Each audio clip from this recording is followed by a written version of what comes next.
Hi everyone, let's continue on for chapter 16 of Stargirl. Monday, lunch. This time I stayed put when Stargirl came towards my table on her way out. My back was to her. I could see Kevin's eyes following her, widening as she came closer. And then his eyes stopped and his mouth was sliding towards a wicked grin. And it seemed like everything stopped but the clink of pans in the kitchen and the back of my neck was on fire. You're welcome, I heard her say, almost sing. I thought, what? But then I knew what. And I knew what I had to do. I knew I had to turn around and speak to her, and I knew she was going to stand there until I did. This was silly. This was childish, this being terrified of her. What was I afraid of anyway? I turned. I felt heavy, as if I were moving through water, as if I were confronting much more than a 10th grade girl with an unusual name. I faced the gaudy sunflower on her canvas bag. It looked hand painted, and at last my eyes fell to hers. I said, "Thank you for the card." Her smile put the sunflowers to shame. She walked off. Kevin was grinning, wagging his head. "She's in love." "Bull," I said. "She's mucho in love." "She's goofy, that's all." The bell rang. We gathered our stuff and left. I wobbled through the rest of the day. A baseball bat could not have hit me harder than that smile did. I was 16 years old. In that time, how many thousands of smiles had been aimed at me? So why did this one feel like the first? After school, my feet carried me towards her homeroom. I was trembling. My stomach had flies. I had no idea what I was going to do if I saw her. I only knew I couldn't not go. She wasn't there. I hurried through the hallways. I ran outside. The buses were loading, cars were revving, hundreds of kids were scattering. For months she had been everywhere. Now she was nowhere. I heard her name. Her name. The same two syllables, the same 8 letters I had been hearing all year, and suddenly the sound struck my ear with a ping of pure silver. I drifted sideways to overhear. A group of girls were chattering towards the bus. When? Today, after school, just now. I don't believe it. I don't believe it took so long. Kicked off? Are they allowed? Sure, why not? It's not her school. I would have kicked her off long ago. It was treason. Good riddance.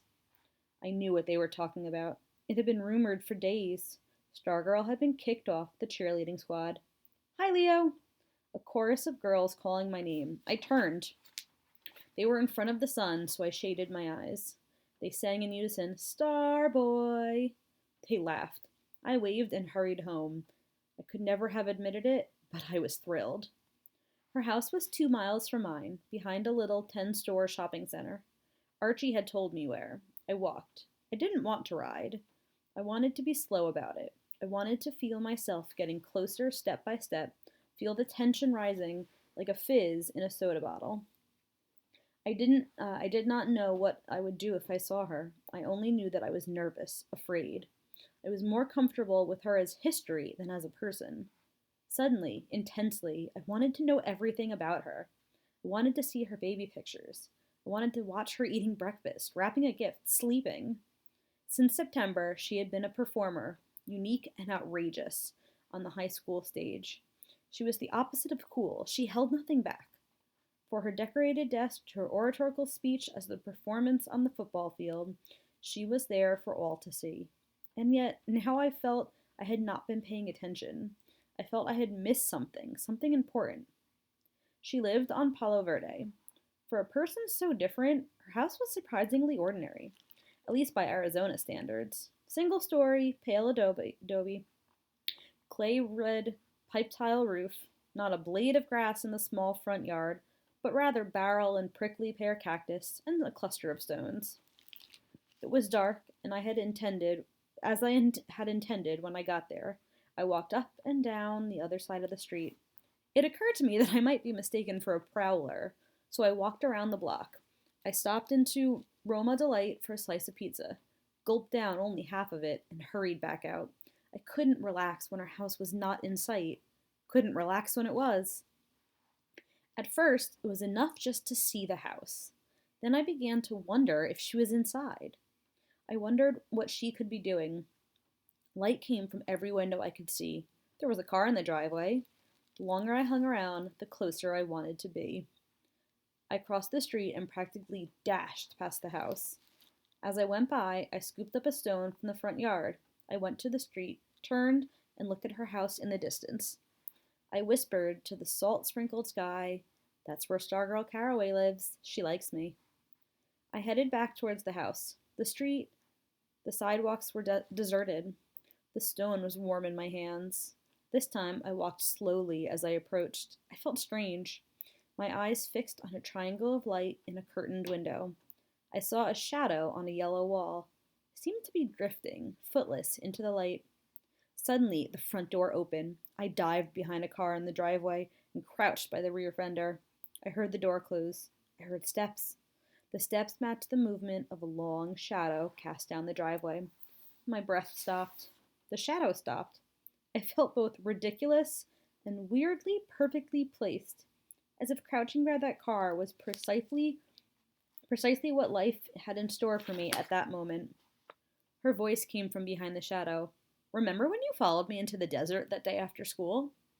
Absurdly, I debated whether to answer, as if doing so would, what, give me away? I leaned into the smooth metal of the fender. It never occurred to me to stand, to show myself. Hours seemed to pass before I finally croaked, "Yes."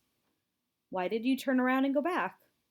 Her tone was casual, as if she had held conversations every night with people crouching behind the car in the driveway. "I don't remember," I said. "Were you afraid?" "No," I lied. "I wouldn't have let you get lost, you know." "I know." A little shadow detached itself from the larger one. It came towards me, wavering over the pebbly drive. It had a tail. It wasn't a shadow. It was a rat. Cinnamon. Cinnamon stopped at the tip of one of my sneakers. He stood, looking up at me. He put his front paws on the top of my sneaker and nosed into the laces. "Are you getting acquainted with Cinnamon?" "Sort of." "Are you lying?" "Sort of." "Are you afraid of rats?" "Sort of." "Do you think I'm cute?" "If you say sort of, I'll tell Cinnamon to bite you." "Yes." "Yes what?" "I think you're cute." I thought of adding sort of, just to be funny, but I didn't. "Do you think Cinnamon is cute?"